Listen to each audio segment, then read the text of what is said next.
నమస్తే welcome to వీటీ news లక్ష్యం సమాజహితం bulletin లో ముందుగా హెడ్లైన్స్ చూద్దాం. సింహాద్రి ప్లాంట్లలో నిలిచిపోయిన విద్యుత్ ఉత్పత్తి అలర్ట్ అయిన అధికారులు.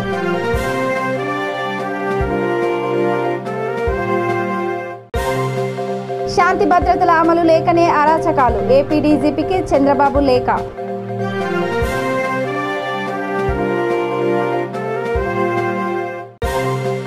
ఉమ్మారెడ్డి వెంకటేశ్వర్లకు మరోసారి కీలక పదవి ఉత్తర్వులు జారీ.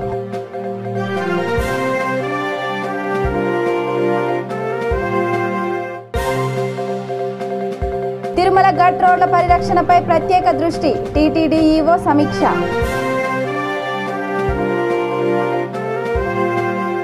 ఇక డీటెయిల్ చూస్తే అమరావతి జిల్లాలో ఉష్ణోగ్రతలు పెరుగుతుండడం, విద్యుత్ ఉత్పత్తికి మించి వాడకం ఎక్కువ కావడంతో సమస్య ఏర్పడింది. విశాఖలోని సింహాద్రి, ఇందుజ ఎన్టీపీసీ ప్లాంట్లలో ఒకేసారి ఉత్పత్తి నిలిచిపోయింది. సెలవుల్లో ఉన్న ఇంజనీర్లు హుటాహుటిన కేంద్రాలకు చేరుకోవాలని అధికారులు ఆదేశించారు. విశాఖపట్నం ఎన్టీపీసీ సింహాద్రిలో 4 యూనిట్లలోని ఉత్పత్తి నిలిచిపోయింది. 2000 మెగావాట్లు నిలిచిపోవడంతో ఎన్టీపీసీ పరిసరాలు అంధకారంలోకి వెళ్లాయి. అధికార యంత్రాంగం మరమ్మతులో నిమగ్నమయ్యింది.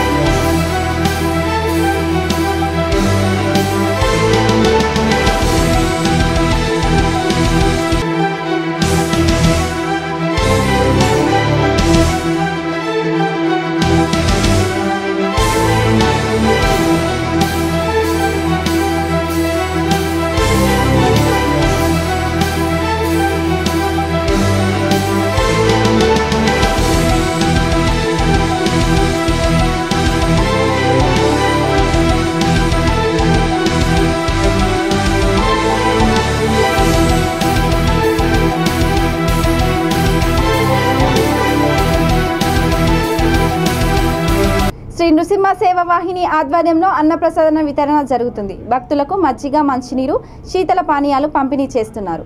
భద్రాచలం, అహోబిలం, మంగళగిరి, సింహాచలం వంటి క్షేత్రాలలో ఈ సేవా కార్యక్రమాలు జరుగుతున్నాయి. సేవా వాహిని కర్నూలు జిల్లా ఇన్ఛార్జ్ రవికాంత్ చౌదర్ అధ్యక్షతన అహోబిలం క్షేత్రంలో వేలాది మందికి మజ్జిగ పంపిణీ చేశారు.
రాష్ట్రంలో శాంతి భద్రతలు సక్రమంగా అమలు చేయకపోవడం వల్లనే అరాచకాలు, అక్రమాలు కొనసాగుతున్నాయని టీడీపీ అధినేత నారా చంద్రబాబు నాయుడు విచారం వ్యక్తం చేశారు. జంగిల్రాజ్ జగన్ పాలనలో ప్రజలకు భద్రత కరువైందని తీవ్రంగా విమర్శించారు. ఈ మేరకు సోమవారం ఆయన డీజీపీ రాజేంద్రనాథ్ రెడ్డికి లేఖ రాశారు. ఇటీవల చోటు చేసుకున్న వరుస సంఘటనలు, పోలీసులు వ్యవహరిస్తున్న తీరుతెన్నులను లేఖలో చంద్రబాబు సవివరంగా రాశారు.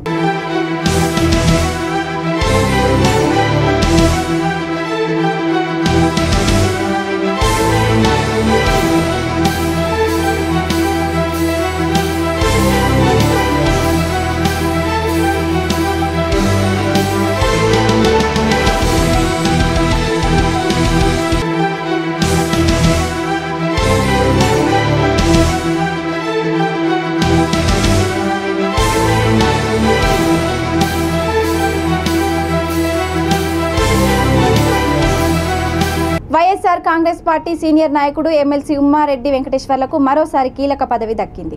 ఉమ్మారెడ్డిని శాసన మండలిలో ప్రభుత్వ చీఫ్ విప్గా ఆంధ్రప్రదేశ్ ప్రభుత్వం నియమించింది. ఈ మేరకు రాష్ట్ర ప్రభుత్వ ప్రధాన కార్యదర్శి సమీర్ శర్మ సోమవారం ఉత్తర్వులు జారీ చేశారు. శాసన మండలిలో ప్రభుత్వ చీఫ్ విప్గా వెంకటేశ్వర్లు నియమితులు కావడం వరుసగా ఇది రెండోసారి. వైసీపీ ప్రభుత్వం అధికారంలోకి వచ్చిన తర్వాత శాసన మండలిలో ప్రభుత్వ చీఫ్ విప్గా ఉమ్మారెడ్డి వెంకటేశ్వర్లను సీఎం జగన్ నియమించారు.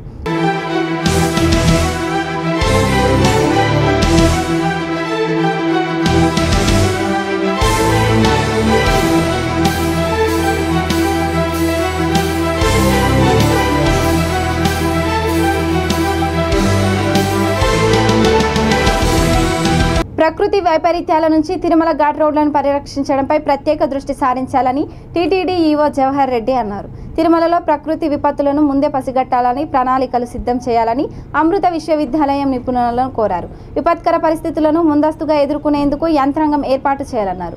టీటీడీ పరిపాలన భవనంలో తన ఛాంబర్లో ఆయన తన నిపుణులతో వర్చువల్ సమావేశం నిర్వహించారు. ఈ సమీక్షలో నిపుణులు ప్రొఫెసర్ మనీషా, ప్రొఫెసర్ సుదేశ్ విద్వాన్, అదనపు EO A V Dharma Reddy, JEO Veerabrahmam, CE Nageswara Rao, SE two Jagadishwar Reddy అధికారులు పాల్గొన్నారు.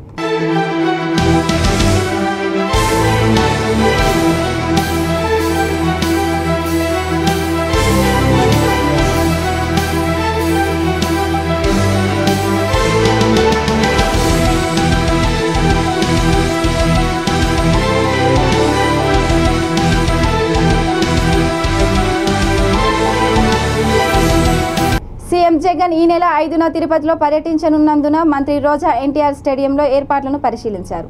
మంత్రి రోజా మీడియాతో మాట్లాడుతూ జగన్మోహన్ రెడ్డి అధికారంలోకి వచ్చిన తర్వాత విద్యా వైద్యానికి ప్రత్యేక ప్రాధాన్యత కల్పించిందన్నారు. గత ప్రభుత్వం హయాంలో ఫీజు రియంబర్స్మెంట్ను కుదించడంతో విద్యార్థులు ఇబ్బందులు ఎదుర్కొన్నారని తెలిపారు. ఆమె వెంట MP Gurumurthy, MLA Bhumana Karunakar Reddy, collector, SP, ఇతర అధికారులు ఉన్నారు.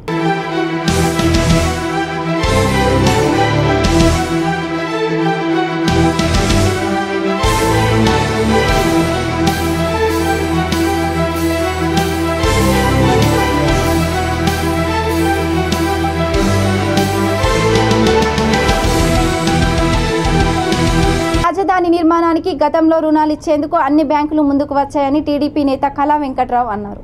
మంగళవారం మీడియాతో మాట్లాడుతూ జగన్ తీసుకున్న 3 రాజధానుల నిర్ణయంతో బ్యాంకులు కూడా రుణాలు ఇచ్చే పరిస్థితి లేదన్నారు.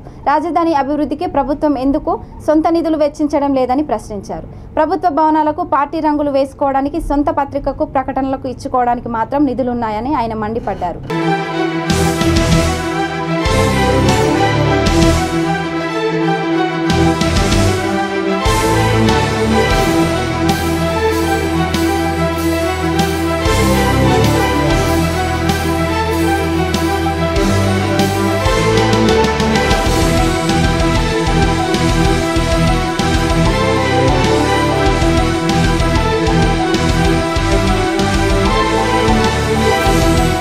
అనంతపురం జిల్లా రాప్తాడు పోలీసుల తీరు చర్చనీయాంశంగా మారింది. బొమ్మెపర్తికి వెళ్తున్న టీడీపీ నేత పరిటాల శ్రీరామ్ను పోలీసులు అడ్డుకున్నారు. బొమ్మెపర్తి గ్రామ సరిహద్దులో పరిటాల శ్రీరామ్ కాన్వాయ్ను అడ్డగించారు. పరిమితికి మించి వెళ్లకూడదంటూ వాహనాలను డీఎస్పీ ఇటుకలపల్లి సీఐ అడ్డగించారు. పోలీసుల తీరుపై శ్రీరామ్ ఆగ్రహం వ్యక్తం చేశారు. వాహనాలు ఎక్కడికక్కడ ఆగిపోయాయి. శ్రీరామ్ సమక్షంలో బొమ్మెపర్తికి చెందిన చిట్టి బాల తిరుపతి రెడ్డి టీడీపీలో చేరనున్నారు.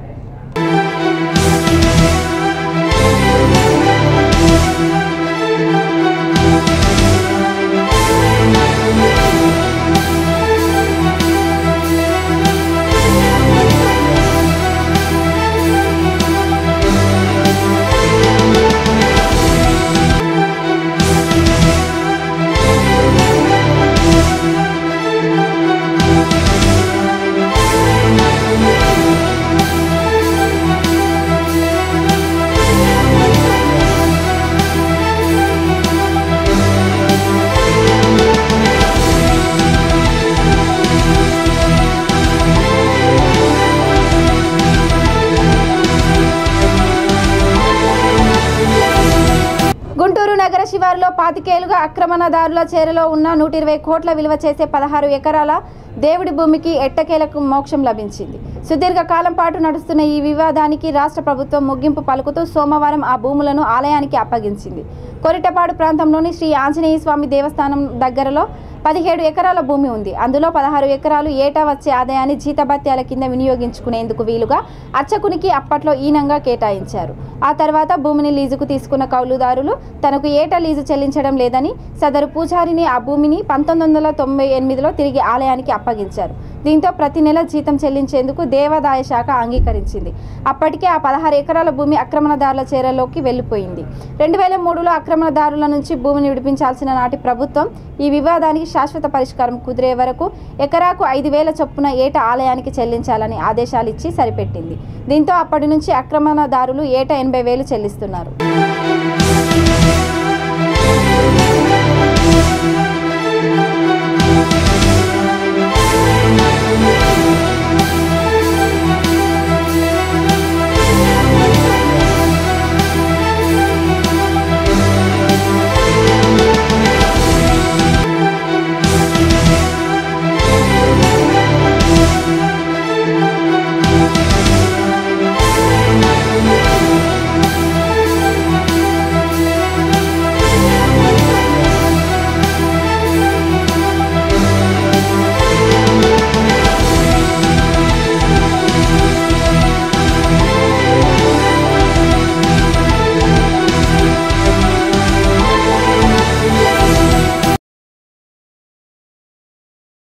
ఇక బులెటిన్ ముగించే ముందు హెడ్లైన్స్ మరోసారి. సింహాద్రి ప్లాంట్లలో నిలిచిపోయిన విద్యుత్ ఉత్పత్తి, అలర్ట్ అయిన అధికారులు.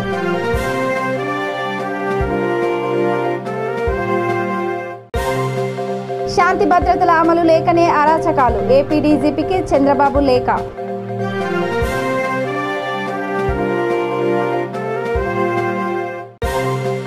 ఉమ్మారెడ్డి వెంకటేశ్వర్లకు మరోసారి కీలక పదవి, ఉత్తర్వులు జారీ.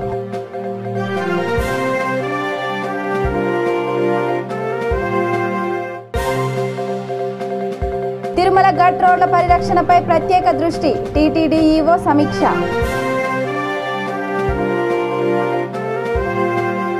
ఇవి bulletin updates. Keep watching VTV news. లక్ష్యం సమాజహితం.